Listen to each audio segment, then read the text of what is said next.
You think your anxiety's random, like weather.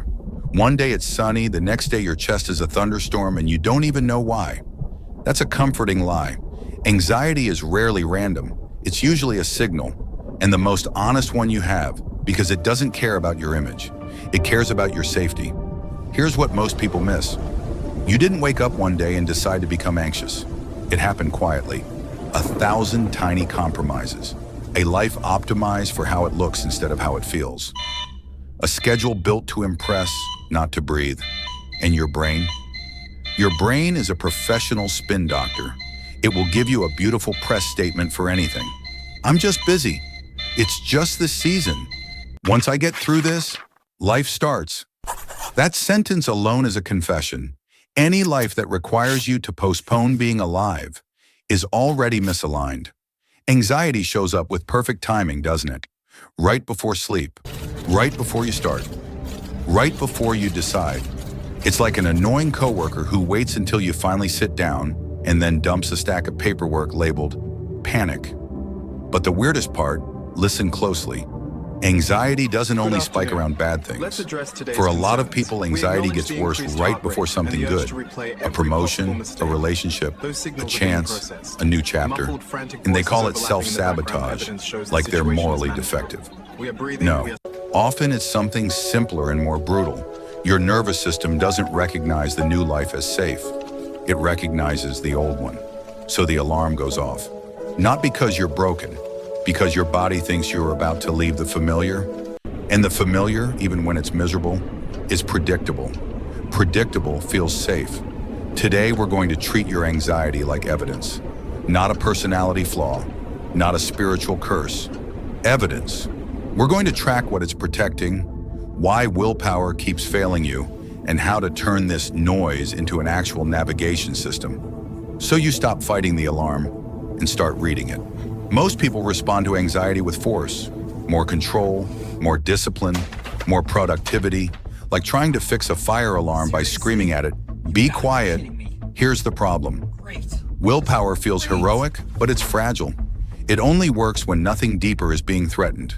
The moment your actions challenge your identity, your role, your safety, your belonging, willpower collapses. Not because you're weak, because your nervous system is doing its job, protecting what it believes is you. This is why you can be disciplined in some areas. You can wake up early, work out, eat clean, and still avoid the one conversation, project, or decision that would actually change your life. You're not lazy. You're not undisciplined. You're standing at the edge of an invisible cliff called identity threat. And your system is whispering, if you step forward, you might lose something. Lose approval, lose the role you've built, lose the version of you people expect, lose the illusion that you're in control. So you do what a smart survival machine does. You drift back to the familiar. You scroll, you snack, you overthink, you reorganize your desk like you're auditioning for a productivity documentary. You do anything except the thing. And then you blame yourself. You call it procrastination. Weakness, a lack of grit. Let me be a little ruthless here. That self-blame is convenient. Because if the problem is your discipline, you can keep your identity intact. You can keep the same life. You can just promise to try harder tomorrow. But the real issue isn't effort, it's alignment. When your identity shifts, effort dissolves. Actions stop feeling like resistance and start feeling like expression. Not because life becomes easy, but because the internal war ends. So the question isn't, how do I force myself to stop being anxious? The question is, what is my anxiety trying to protect? Because once you see the protection, you gain leverage. And now we move to the part people avoid, because it's not flattering. Here's the brutally honest truth. Behavior doesn't move randomly, neither does anxiety.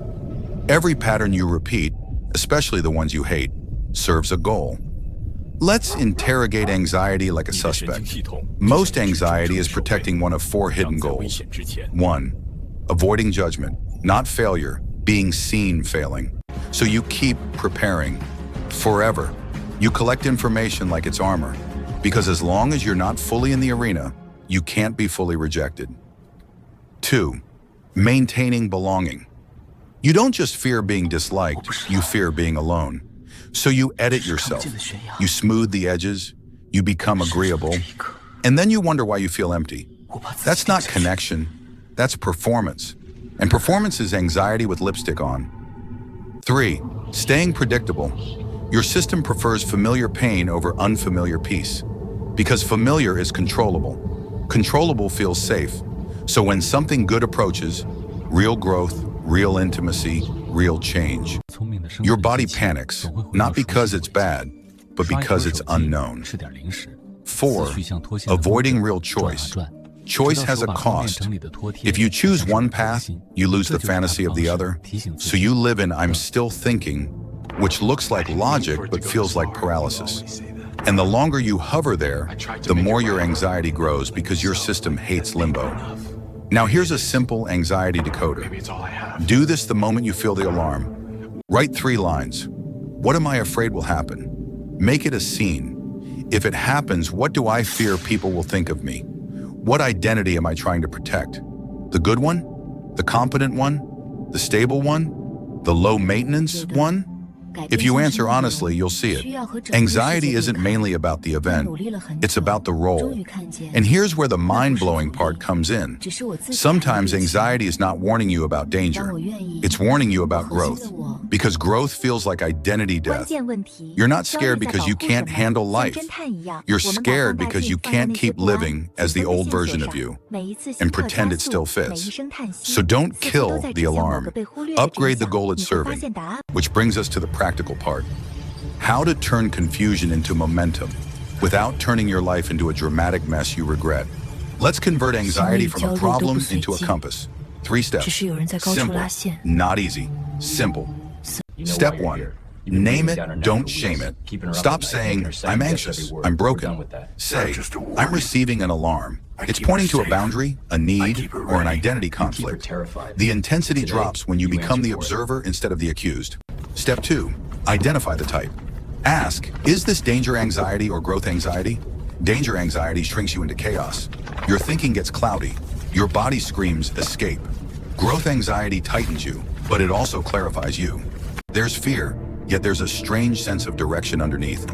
If you confuse the two, you'll either recklessly push into real danger, or you'll run from the very life you keep begging for. Step 3. Give your system proof of safety. Small, specific proof. Not a dramatic overnight reinvention. Your nervous system doesn't trust speeches. It trusts evidence. Fear judgment? Do one visible, imperfect action today. Send the email. Publish the draft. Start before you feel ready. Not to be confident. To show your body, we can survive being seen. Fear losing belonging? Practice one boundary sentence. Not a confrontation, a sentence. Not this. Not today. I can't commit to that. Your system learns safety through repetition, not rage. Fear uncertainty? Run a 24-hour experiment. One day, not forever. Forever triggers panic. One day builds trust. And if anxiety is severely impacting sleep, work, eating, or daily functioning, if you're having frequent panic attacks, get professional support. That's not weakness. That's leadership. You're not meant to white-knuckle your way through a nervous system on fire. Now the last truth, my favorite kind, the kind that stings and frees you. Your anxiety might not be telling you, you can't. It might be telling you, you can't keep pretending. Pretending you're fine. Pretending you want what you're chasing. Pretending the life you built still fits the mind you have now. And next episode, we go even deeper, because there's a darker mystery behind this alarm. Why do good things make some people more anxious? Why does your body pull you back right before happiness, right before success, right before love? It's not superstition, it's mechanism. Subscribe because we're going to expose it.